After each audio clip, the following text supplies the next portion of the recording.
Hello. Hello, hello. Hello. Hello? Hello. Hello. Yeah, I think we're good. Okay, so you did this bracelet the other day, anti-clastic, really simple. We did that on this one, right? 2-inch wide, Yep. anti-clastic. So really subtle form. Obviously, you can see here we have a lot more than just that. Yep. So let me go through these. We'll talk a little bit about all of them, what they're for, and also how to use them. There's subtle differences. There's things you want to do when you're doing that. So obviously, like the 2-inch anti-clastic, pretty straightforward there. We've got the double anti-clastic and the triple anti-clastic, and those are synclastic. So these are all designed, these ones to have you do different widths, and each radius gets tighter and tighter as you go narrower and narrower. Gotcha. So, you know, like this one is a very subtle anti-clastic shape. If I really wanted a narrower bracelet like this, like 3/4 or 1/2 inch, I can use some of these other like slots on these formers to do a much more aggressive anti-clastic shape. Got it. And then yeah, like this one on the triple anti-clastic, very, very narrow, tight little radius. We have the big wide 2-inch synclastic. This one's really nice just for a really mellow, low dome. So for wider synclastic bracelets, this is awesome.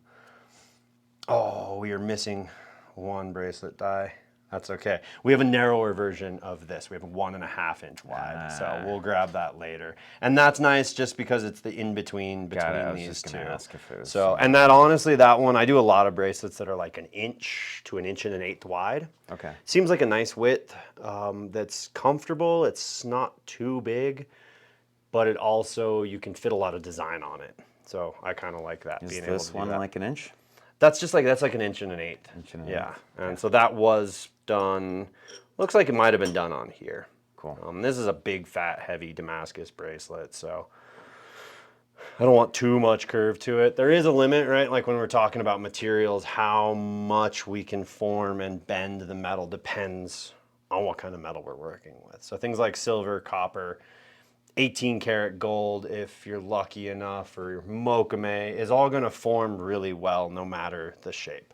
Okay. Might have to anneal it, but some things like titanium or 1/8 inch thick Damascus stainless steel are a lot springier. They're not gonna form as well. So even if I wanted a much tighter radius here, it might be possible. It might just be more of a headache than it's worth. Okay.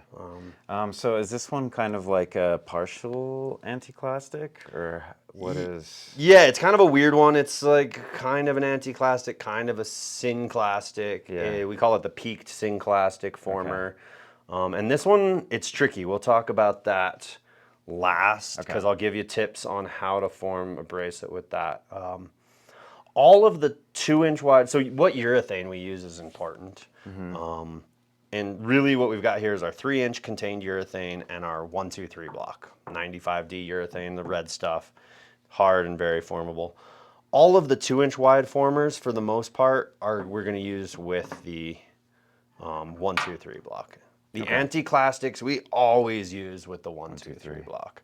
And there's a couple different reasons. For one is like, when I'm forming, right, having this block, it's going to allow the metal to flow up into here. Whereas when I have this container and I try to press in there, it's actually really gonna... kind of pinches the urethane. It doesn't flow up around the die as well. Now, one thing too, when you are using the 1-2-3 block, you want it to be in the axis that you're bending. So you don't do it that way. Because that kind of traps and pinches it here, and it's just not effective. Because really what we're trying to do is we're trying to put the pressure here and here on our bracelet. So 1-2-3 block goes that way on all of these.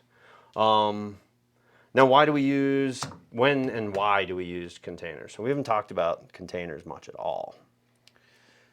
I know you'd mentioned a little bit. I mean, the main reason is so that the urethane doesn't flow as much, right? Well, so it doesn't like contained. squish out as much. And so really it's about putting the urethane where we want it. Yeah. So these containers are all, they have a big fat step in here, so they actually create a little hollow space under the urethane. So we're going to use our containers with our synclastic forms, That makes sense. especially these two here. And so what happens is when we go and press down in there, the urethane kind of collapses into the void at the bottom of the container, and it sort of mimics the form we're forming. And you can actually, by doing that, you can increase the efficiency of the urethane, which means less pressure going into it, by a pretty good amount, like 30–40% less pressure with proper containment. So the container for the single synclastic forms is awesome. And the 3-inch low profile container is usually what we use because it's not too tall. So it fits on the presses pretty well. So this is kind of our standard bracelet former urethane. And so that's going to be utilized with these two. Now, if we look at, well, hey, let's look at this. You see what's going on? The edge of this. A little bit. Nice little crunchy bends there. So that's why we don't use the contained urethane with the 2-inch wide, is because it's really easy to get that off. And the small one is more difficult, but this, all you have to do is be a hair off and you're going to slam the container into that. And now, in this case, it didn't damage the functionality of the bracelet former. And these are all of these are bracelet formers I've been making jewelry with for almost 15 years. So they're pretty beat up. We cleaned them up a little bit so they don't look too bad. Oiled them a little bit to keep them from rusting. But then the double synclastic and the triple synclastic, these, if you're very careful, you can do with the 3-inch container, but right, can you grab that 4-inch container back there? This is sort of what we would recommend for the... That makes sense. More surface area. Denting that one. Yeah, it just gives you more... Just polish that, man. That's what happens. You're the apprentice. You get to just go and polish these things again.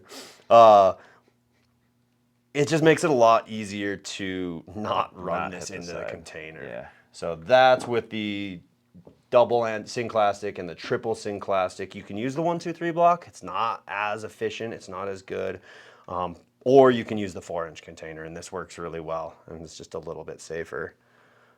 Yeah, and really what happens when we push down into that container, the urethane's dropping into that void. Yeah. It's squishing out into the side of the container, which it can't go anywhere, and then it pushes up. So with synclastic, it's really critical. A common thing that you're going to see when you start playing around with these is especially in kind of thinner metal, which for bracelets, I personally recommend 18 gauge as like the thinnest gauge that I will make bracelets out of.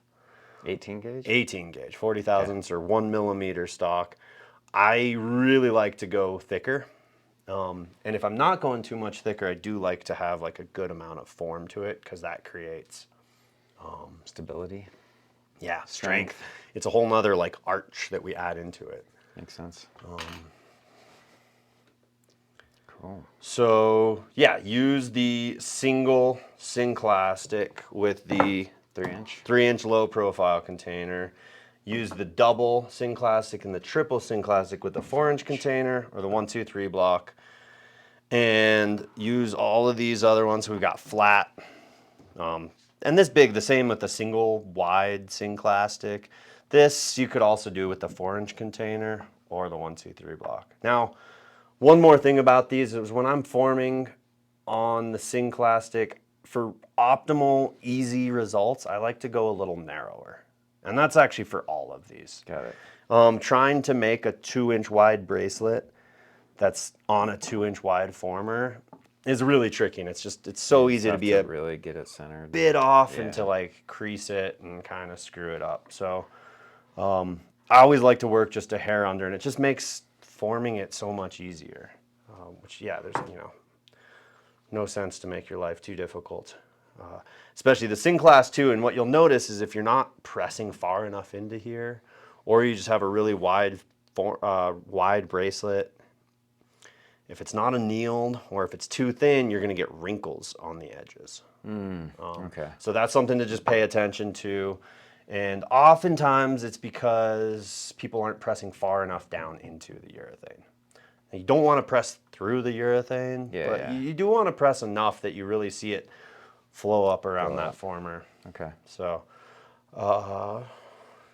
yeah, the triples too, I'll say these are a slightly smaller diameter, so they're optimal for making bangles. So I used to do a bunch of titanium bangles. This is a little funny brass one that I did for class. And so for doing rounds, these triple are really, really good for that. Cool. And then bangles are a little easier. It's really just, one step, just form it round throughout. So we will get into that in a little bit. The only one we really haven't talked too much about that does have some peculiarities is the peaked synclastic. So when we're forming bracelets, remember we were trying to keep it like square and make sure that we're going straight through lined up with that. That's critical. Which I feel like that'd be a little more difficult. It's brutal. I mean, you have to keep it spot on, dead on, all the way through. And the first pass is the most critical. Once you get that first pass pressed, it's really hard to adjust once you get that form in there. So pass me that bracelet blank over there, that copper one. No, this one? That next one, yeah. So anytime I'm doing the peaked synclastic, I like to make sure I anneal my metal. Always deburr the edges, clean those up. You don't want sharp metal edges because that's going to ruin your urethane. So now, but on this, we are going to, one thing that really helps is to grab a ruler and mark out our center line. So I'm just going to roughly measure here.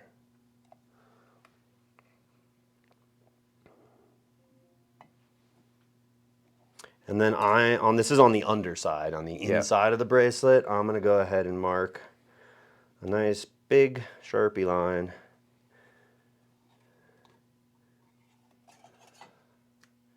And now I can go ahead and use this, right, as you're forming, you can line this up visually and get that, so. Gotcha. So that's what I was going to ask. You do use the ridge then for the center line. Okay. Yeah, and I would do that. And so that mark was really helpful. And then just take your time, just little tiny adjustments. Little tiny bits and work your way through. You don't have to go to like even 50% pressure the first go round. You just kind of want to like put that crease, that bend into the bracelet. Then you can go back through. Once it's there, it's going to always want to sort of auto correct to that form. And then with this, I'm with the peaked synclastic, I'm going to use optimally the 4-inch container. Okay. So a lot of different bracelet formers. They can do a lot of different stuff. Yeah. The flat, we didn't even talk about. The flat's awesome. And I was going to ask about the flat. And then we've got, and this isn't even technically all, we have bracelet forming bars, which are meant for sizing really thick stock bracelets. So that's an add-on, basically usually goes with the flat former. Okay. Because when we have thicker, tougher metal, it's going to spring back more. And so in order to get that nice like oval cuff shape, if we have 1/4 inch thick silver, we have to use a smaller diameter than we have here. So cool. That's a whole nother element. We'll probably come back and get into some more. Don't need to know about that right now. The other thing we also do have is this crazy, funky crushing system. And this is a whole nother can of worms. It's really fun. It's kind of chaotic, and it just sort of does what it wants to do. Cool. So we'll come back. We'll get into that. There's a lot of things, but yeah, I think the important thing just to note when you're going to set up the bracelets is, we have a little chart that tells you what urethane goes with what in the instructions. That's critical to follow that so you don't damage your bracelet formers. Keep your blank a little narrower than the overall former, and yeah, try to keep them straight and square. Do you have any questions? I don't think so. I feel like you kind of covered everything.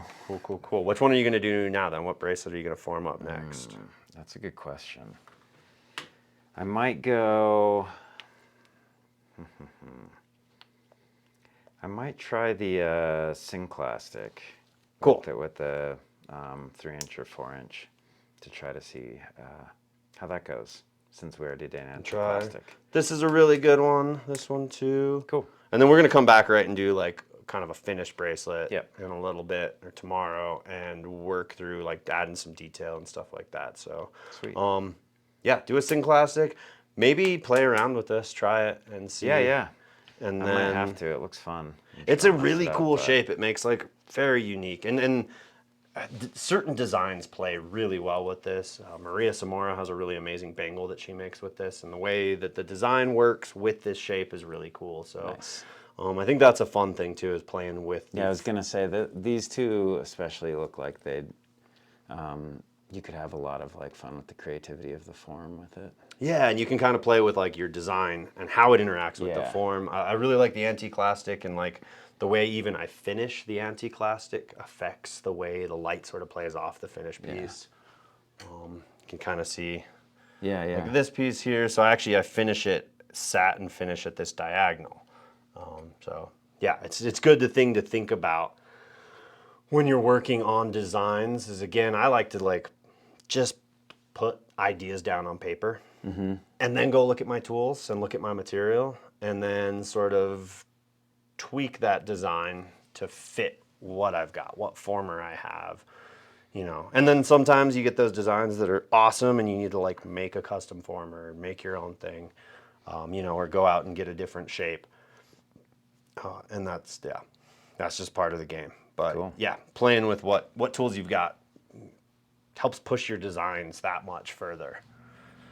So cool. Well, I'm gonna let you to it then. Cool. We've got a bunch of metal, copper, brass, other stuff under the table here, and the big shear, so you can just make your own blanks and go crazy. Sounds good. Yeah.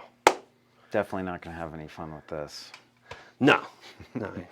Better not screw any of these up either. All got to be perfect. Here is, Oh, nice. Okay, cool. quite literally, is lots of different stuff. And then